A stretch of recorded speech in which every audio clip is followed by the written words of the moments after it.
पिलामाने तुम मानक स्वागत करुच्ची उत्कल ट्यूटोरियल को आज आम पढ़ा अष्टम श्रेणी इतिहास बहिर प्रथम पाठ जोटा कि भारत में कंपानी शासन प्रतिष्ठार समस्त प्रश्न उत्तर तेज जी प्रथम प्रश्न देती कि प्रत्येक प्रश्नर उत्तर 75 शब्द लिख। तेबे नादिर शाह केबे क्यों परिस्थिति रे भारत आक्रमण करथिले, से भारत आक्रमण करी क्यों परिस्थिति सृष्टि करथिले एवं से भारत रु निज देश को कौन सब नहीं जाइथिले। तेबे फास्ट देखा केबे क्यों परिस्थिति रे भारत राजा नादिर शाह मोगल साम्राज्यर आभ्यंतर विशृंखला सुजोग नहीं 1739 ख्रीष्टाब्द भारत आक्रमण करथिले। पानीपू जगार पानीपत निकटवर्ती करनाल रे से मोगल माना को परास्त करी मोगल सम्राट मोहम्मद शाह को संगरे नहीं दिल्ली रे प्रवेश करथिले एवं से भारतर आक्रमण करी बहुत दिन दिल्ली रे अधिकार करी सेठारे लुंठन रणहत्या चलाइथिले। फल दिल्ली नगरी एक श्मशान रे परिणत हो जाउथिला एवं अवशेष रे दिल्ली को लुंठन करी शाहजहान तैयारी करथिबा निर्मित मोहिर सिंहासन कोहिनूर मणि हस्ती अश्वगुड़ी को संगरे धरी उड़ी जाइथिले, पारस्य को फेरी जाइथिले। देन जवाब द्वितीय प्रश्न कि देइछि पर्तुगीज मानकर भारत आगमन वाणिज्य कोठी को स्थापन पर जदि किसी जानिछ देन धारणा दियो। तेबे जानि प्रथमे पर्तुगीज को आगमन केमिति भारत को आसिले सेटा देखिबा। तेबे 1498 ख्रीष्टाब्द पर्तुगीज नाविक भास्को ड गामा उत्तमास अंतरीप पार होई भारतर पश्चिम उपकूलस्थ कलिकोट ठारे पहुंची। सेतबले जामोरिन उपराधी जड़े हिंदू राजा यही अंचल शासन करुथिले। भास्को ड गामा भारत में वाणिज्य करने अनुमति मागिथिले। तेबे ये वाणिज्य कोठी जो है तार निर्माण केमिति हेतिला तांको अनुमति लाभ करी पर्तुगीज माने भारतर गोवा डामनडिउ सालसेट बेसिन बॉम्बे जोटा कि हमारा मुंबई एवं बंगदेशर हुगुली स्थान को वाणिज्य कोठी निर्माण करथिले। परे से माने भारतर पर्तुगीज उपनिवेश मान स्थापन करथिले। ठीक अछि। देन तापरे पर क्वेश्चन जीवा फरासी ईस्ट इंडिया कंपनी भारत रे किपरि स्थिति दृढ़ करि पारिथिला। तेबे फास्ट देखिबा ईस्ट इंडिया कंपनी रो किपरि गठन हेतिला। फ्रांस सम्राट चतुर्देश लोई मंत्री कोलवर्ट पुस्तक कतारे 1664 ख्रीष्टाब्द फरासी ईस्ट इंडिया कंपनी गठित होइतिला। मोगल सम्राट औरंगजेब को अनुमति लाभ करी भारत में वाणिज्य कारोबार करथिले। तेबे ये वाणिज्य कोठी केमिति निर्माण होता यही कंपनी भारतर सूरत मछलीपट्टनम पंडिचेरी जोटा कि एबकार पुदुचेरी बंगाल चंदननगर ठारे वाणिज्य कोठी मान निर्माण कर जाइतिला। तेबे यार सूत्रपत्र कौन रहितिला आ शांति चुक्ति कौन रहितिला। सूत्रपत्र थिला भारत में वाणिज्य करिबा राज्य विस्तार करिबा इंग्रेज फरासी मानक मध्य संघर्षर सूत्रपत्र होइतिला। एही संघर्ष कर्णाटक मांद्राज पंडिचेरी लगी रही। तेबे कौन शांति चुक्ति होती यूरोपर संगठित ऑस्ट्रेलिया उत्तराधिकारी संक्रांत युद्ध दुई विपरीत पक्षर इंग्रेज और फरासी मध्य भारत युद्ध लगिला।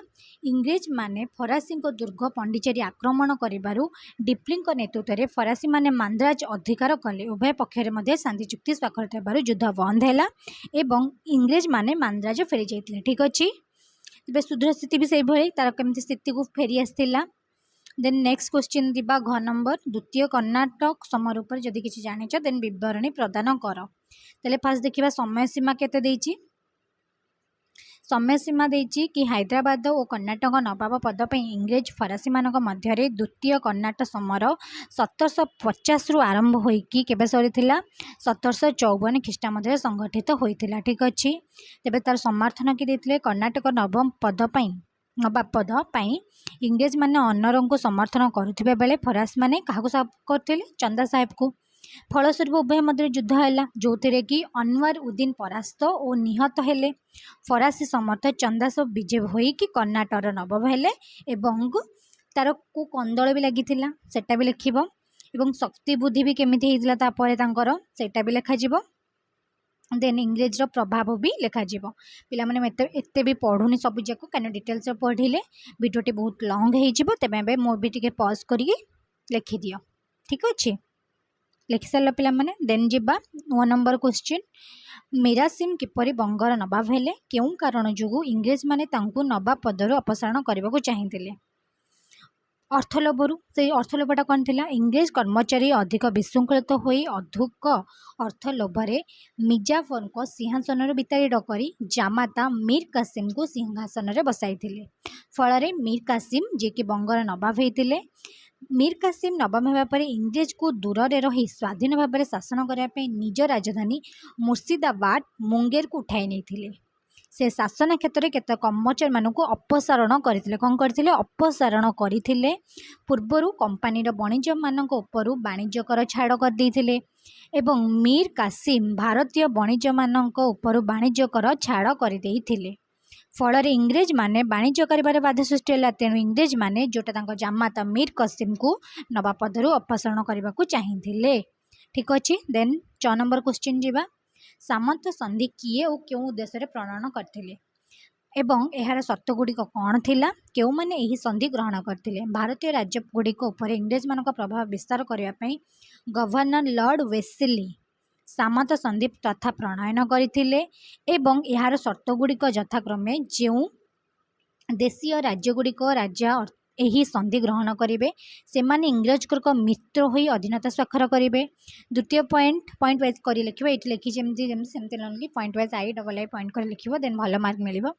ଇଂରେଜମାନଙ୍କ ବିନା ଅନୁପତିରେ ସେମାନେ କୌଣସି ଦେଶୀୟ ଓ ବିଦେଶୀ ଶକ୍ତି ସମ୍ପର୍କ ରଖିପାରିବେ ନାହିଁ। ସେମାନେ ନିଜ ରାଜ୍ୟରେ ଦଳେ ଇଂରେଜ ସୈନ୍ୟ ଖର୍ଚ୍ଚରେ ରଖିବେ। ସୈନ୍ୟମାନଙ୍କ ଖର୍ଚ୍ଚ ଦେବାକୁ ଅସମର୍ଥ ହେଲେ ସେମାନେ ନିଜ ରାଜ୍ୟର ଏକ ଅଂଶ ଇଂରେଜମାନଙ୍କୁ ଦେବେ। ତେବେ ଏଇ ଯେଉଁ ସନ୍ଧିକୁ, ଏଇ ଚୁକ୍ତିଗୁଡ଼ିକୁ ଯେଉଁମାନେ ଗ୍ରହଣ କରିଥିଲେ ସେ ଶାସକ ଗୁଡ଼ାକେ ହାଇଦ୍ରାବାଦରୁ ନିଜାମ, ଅଯୋଧ୍ୟାର ନବାବ ଭୋସଲା, ସିନ୍ଧିଆଙ୍କ ସହ ତାଞ୍ଜୋର, ସୁରାଟ, ଯୋଧପୁର, ଜୟପୁର ଏବଂ ଉଦୟପୁର ଆଦି ଅଞ୍ଚଳର ଶାସକମାନେ ଏହି ସାମନ୍ତ ସନ୍ଧିକୁ ଗ୍ରହଣ କରିଥିଲେ। ଦେନ୍ ନେକ୍ସଟ କ୍ୱେଶ୍ଚିନ୍ ଯିବା କି ଦେଇଛି ରାଜସ୍ୱ ଲୋପ ନୀତି କିଏ ପ୍ରଣୟନ କରିଥିଲେ? ଏହି ନୀତିରେ କି ବ୍ୟବସ୍ଥା ରହିଥିଲା ଏବଂ କେଉଁ ରାଜ୍ୟଗୁଡ଼ିକ ଏଥିରେ କ୍ଷତିଗ୍ରସ୍ତ ହୋଇଥିଲା? ଭାରତର ଗଭର୍ଣ୍ଣର ଜେନେରାଲ ଲର୍ଡ଼ ଡେଲହାଉସି ରାଜସ୍ୱତ ଲୋପନୀତି ପ୍ରଣୟନ କରିଥିଲେ। ଏହାର କ'ଣ ସବୁ ବ୍ୟବସ୍ଥା ରହିଛି? ଅପ୍ରତ୍ୟେକ ରାଜାମାନେ ପୋଷ୍ୟପୁତ୍ର ଗ୍ରହଣ କରିବେ ନାହିଁ। ସେମାନଙ୍କ ମୃତ୍ୟୁ ପରେ ସେମାନଙ୍କ ରାଜ୍ୟ ଇଂରେଜର ସାମ୍ରାଜ୍ୟଭୁକ୍ତ ହୋଇଯିବ। କ'ଣ କ'ଣ କ୍ଷତିଗ୍ରସ୍ତ ରାଜ୍ୟ ହୋଇଥିଲା? ଏହି ନୀତି ଗୁଡ଼ିକ ସତାରା, ଝାନ୍ସୀ, ନାଗପୁର, ସମ୍ବଲପୁର, ଜୈତ୍ରପୁର ଆଦି ରାଜ୍ୟଗୁଡ଼ିକ କ୍ଷତିଗ୍ରସ୍ତ ହୋଇଥିଲା। ସେହି ରାଜ୍ୟଗୁଡ଼ିକ ଇଂରେଜର ସାମ୍ରାଜ୍ୟଭୁକ୍ତ ଅଲରେଡ଼ି ଥିଲା। ଦେନ୍ 6 ନମ୍ବର କ୍ୱେଶ୍ଚିନ୍ ଯିବା। ପିଙ୍କ ଭାରତ ଶାସନ ଆଇନ ସମ୍ପର୍କରେ ଧାରଣା ଦିଅ। ତେବେ ଫାର୍ଷ୍ଟ ଥିଲା ରେଗୁଲେଟିଂ ଆକ୍ଟର ତ୍ରୁଟି ସୁଧାରି। ରେଗୁଲେଟିଂ ଆକ୍ଟ ବା ନିୟାମକ ଆଇନ ତ୍ରୁଟି ସୁଧାରିବା ପାଇଁ ବିଲାତର ପାର୍ଲାମେଣ୍ଟରେ ପ୍ରଧାନମନ୍ତ୍ରୀ ପିଟ୍ ସାହେବ ଏକ ଆଇନ କଲେ। ତାହା ପିଟ୍ଙ୍କ ଭାରତ ଶାସନ ଆଇନ ନାମରେ ନାମିତ ହେଲା। ଏହି ଆଇନ ଅନୁଯାୟୀ ବିଲାତର ବୋର୍ଡ଼ ଅଫ୍ କଣ୍ଟ୍ରୋଲ ବା ନିୟନ୍ତ୍ରଣ ପରିଷଦର ଗଠନ କରାଗଲା। ବିଲାତର ମନ୍ତ୍ରୀ ପରିଷଦରୁ ଜଣରୁ ତାହାର ସଭାପତି ରୂପେ ନିଯୁକ୍ତ କରାଗଲା। ତେବେ ଏଇ ଯେଉଁ କ୍ଷମତା ପ୍ରଦାନ କ'ଣ ରହିଛି ଏବଂ ପୂର୍ଣ୍ଣ ନିୟନ୍ତ୍ରଣ ବ୍ୟବସ୍ଥା କ'ଣ ରହିଛି ସେଇଟାକୁ ବି ମଧ୍ୟ ଲେଖିବାକୁ ପଡ଼ିବ। ବାକି ଏହି ଲାଇନ୍ଟାକୁ ନ ଲେଖିକି ଡାଇରେକ୍ଟ I ପଏଣ୍ଟ କରିକି ବି ଲେଖାଯାଇପାରିବ। ଠିକ୍ ଅଛି। ଦେନ୍ ଏଥିସହିତ ଏଥିସହିତ ମୋର 1 ନମ୍ବର ସମସ୍ତ ପ୍ରଶ୍ନ ସରିଯାଇଛି। ଆଣ୍ଡ ଯଦି ବି କୌଣସି ଡାଉଟ୍ ହେଉଛି ଦେନ୍ ତୁମେ କମେଣ୍ଟ ମାଧ୍ୟମରେ ପଚାରିପାର। ଦେନ୍ 2 ନମ୍ବର ପ୍ରଶ୍ନକୁ ଯିବା କି ପ୍ରତ୍ୟେକ ପ୍ରଶ୍ନର 20 ଗୋଟିଏ ଶବ୍ଦରେ ଲେଖ। ଅମିରମାନେ କେଉଁ କେଉଁ ଦଳରେ ବିଭକ୍ତ ଥିଲେ? ସେମାନେ କେଉଁ ଫାଇଦା ହାସଲ କରୁଥିଲେ? ଅମିରମାନେ ଦୁରାନୀ, ଇରାନୀ, ହିନ୍ଦୁସ୍ତାନୀ। ମନେ ରହିବ ଆରାମସେ। ପ୍ରଭୃତି ଦଳରେ ବିଭକ୍ତ ହୋଇଥିଲେ। ମୋଗଲ ଦରବାରକୁ ଦୁର୍ବଳ କରି ସେମାନେ ରାଜନୈତିକ ଫାଇଦାକୁ ହାସଲ କରିପାରୁଥିଲେ। ତେବେ ତାପରେ କ୍ୱେଶ୍ଚିନ୍ ଯିବା। ଯୋଧପୁର ରାଜା ଅଜିତ ସିଂହ କେଉଁ କେଉଁ ରାଜ୍ୟ ଶାସନକର୍ତ୍ତା ହେଲେ? ସେ କେଉଁ ଅଞ୍ଚଳର ଶାସନର ଦାୟିତ୍ୱ ଗ୍ରହଣ କରିଥିଲେ? ଯୋଧପୁର ରାଜା ଅଜିତ ସିଂହ ଗୁଜରାଟର ଆଜମେର ଶାସନକର୍ତ୍ତା ଯିଏ ହେଇଥିଲେ।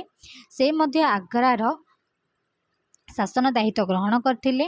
ଠିକ୍ ଅଛି। ଦେନ୍ ତାପରେ କ୍ୱେଶ୍ଚିନ୍ 9 ନମ୍ବର କ୍ୱେଶ୍ଚିନ୍ କେଉଁ ସ୍ଥାନ ଗୁଡ଼ିକରେ ପର୍ତ୍ତୁଗୀଜମାନଙ୍କର ବାଣିଜ୍ୟ କୋଠି ଥିଲା ଓ କେଉଁ ଗୁଡ଼ିକ 1961 ପର୍ଯ୍ୟନ୍ତ ସେମାନଙ୍କ ଅଧିକାରରେ ଥିଲା?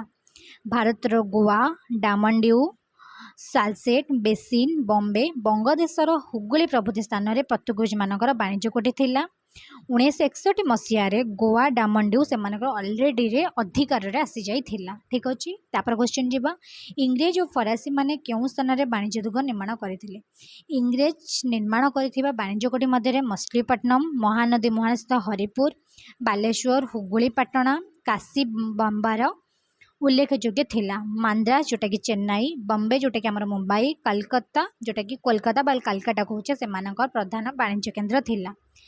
देन पड़ला फरासी देछि देन फरासी मानक वाणिज्य कोठी थिला फरासी माने प्रथमे सूरत ठारे वाणिज्य कोठी निर्माण करथिले परे मछलीपट्टनम पंडिचेरी पुदुचेरी जोटा कि बंगाल चंदननगर रे वाणिज्य कोठी निर्माण करथिले ठीक अछि 1 नंबर क्वेश्चन जीवा आलीवर्दी खां केबे प्राणीत्याग करथिले तांको परे किए बंगाल शासक होइथिले आलीवर्दी खां 1756 ख्रीष्टाब्द अप्रैल मास 9 तारिख रे मृत्युवरण करथिबा प्राणत्याग करथिले तांको परे तांको नाती सिराज उद्दौला बंगर कोन हेतिले शासक एटा भी शॉर्ट क्वेश्चन पड़िबो सो एटा को नोट करि पारो ठीक अछि देन नापर क्वेश्चन जीवा पलासी युद्ध रे किए पराजित होइथिले पलासी युद्ध रे सिराज उद्दौला पराजित होइथिले तांको मुर्शिदाबाद रे बंदी कर रखा जाइथिला ठीक अछि कोड बंदी करा जाइथिला देन तापर 6 नंबर क्वेश्चन केउ आईन बल रे इंग्लैंड रो पार्लियामेंट ईस्ट इंडिया कंपनी को नियंत्रण करथिला एवं एहा केउ आईन दुष्ट तिथि को सुधारिया पई करा जाइथिला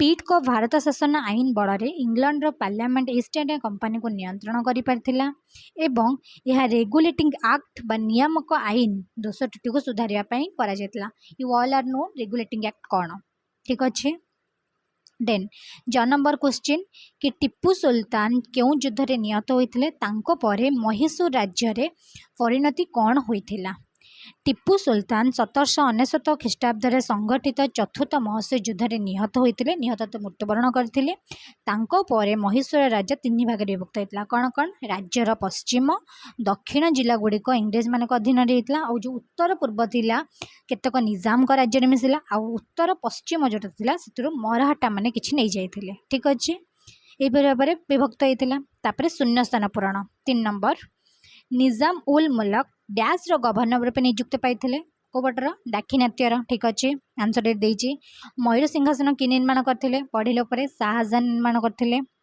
साहूजी को बंदी करी डैश बंदी करी रखुथिले कि माने मुगल माने 1615 ख्रीष्टाब्द रे इंग्लैंड रो राजदूत भावे भारत को आसीथिले किए Sir Thomas the next question Pondicherry रो सामरिक शिविर माने क्यों माने प्रतिष्ठा करथिले फरासी माने देन 4 नंबर क्वेश्चन इंग्रेज सेनाध्यक्ष फरासी वाणिज्य कोठी चंदननगर अधिकार करथिले किए लॉर्ड क्लाइव अंधकूप हत्या पढ़ीचे दास को द्वारा होइतिला सिराजुद्दौला पढ़िले जी बाहरी गले तांको नवाबद्र हटाला बक्सर युद्ध परे सुजाउला ईस्ट इंडिया कंपनी को डैश और डैश हस्तांतर करथिले कोरा और अलाहाबाद कौन कोरा और अलाहाबाद ठीक अच्छी हैदर अली डैश ख्रीष्टाब्द मैसूर शासक हेले 1761 मसीह वेल्सली प्रथा प्रचलन किए करथिले क्यों प्रथा माने वेल्सली डैश प्रथा प्रचलन करथिले सामत चंदी ठीक अच्छे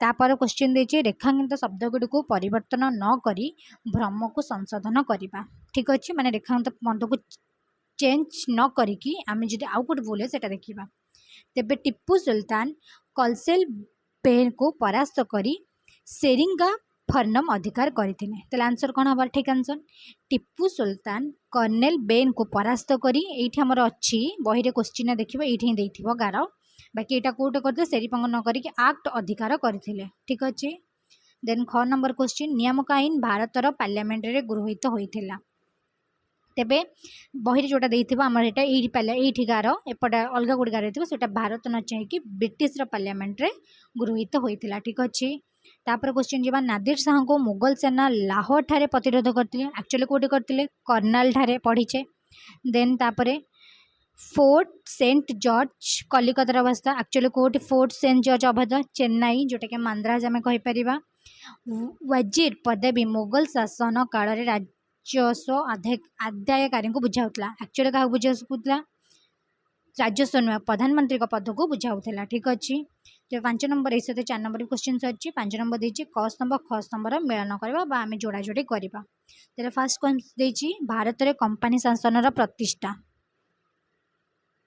भारत रे कंपनी शासन रा प्रतिष्ठा तो एटा में चैप्टर 1 आ जो चैप्टर ता पर चैप्टर गुडा को जो पाठ गुडा को सेथरे हम पाई परिबा ठीक अछि देन तापरे निम्न संभाव्य उत्तर गुडी को मध्यरु ठीक उत्तरटी को बाछिक लिखियार अछि कुली खां उत्पाधि किए पाइथिले नादिर ऑप्शन अछि नादिर शाह निजाम उल मुखल साद खां चेंगिस खां की कहि परिबा एटा आंसर नादिर शाह ठीक अछि देन तापरे क्वेश्चन जिबा कि देइछि शिशु माने केतोटी संघरे गंठित थिले केतोटी संघरे 11 12 13 14 समस्त जानछन आंसर 12 हबो।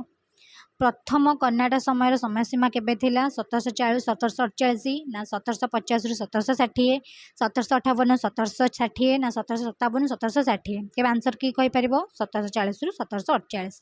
महिसूर बाघ नाम रे किए परिचित महिसूर बाघ किए कहि परिबो Robert Clive Haider Ali Tipu Sultan Cornwallis ताले आंसर किए ठीक से कहि परिबो आंसर होची टीपू सुल्तान सॉरी भूल एटा कवर काइन नुहे एटा हम टीपू सुल्तान ठीक अच्छे आंसर हम टीपू सुल्तान आंसर भी तले दे देछि ठीक अच्छे कि पाइल तेबे बंधनी मध्य उपयुक्त शब्द बा संख्या बाछि शून्य स्थान को पूरण करवा भारत को टैक्स आविष्कार करथिले ये मिस्टेक रे लिखा जल आविष्कार करथिले जल प्रथम जोटा कि आंसर हम भास्कोडा गामा ठीक अच्छे तापर पलासी युद्ध रे डैश रो विश्वघता सिराजुद्दौला हारिले जो बाहर कराला कहार जो मीर कासिम मिर्जाफर सुजाउद्दौला आलम के आंसर कौन हम सठिक मीर जाफर।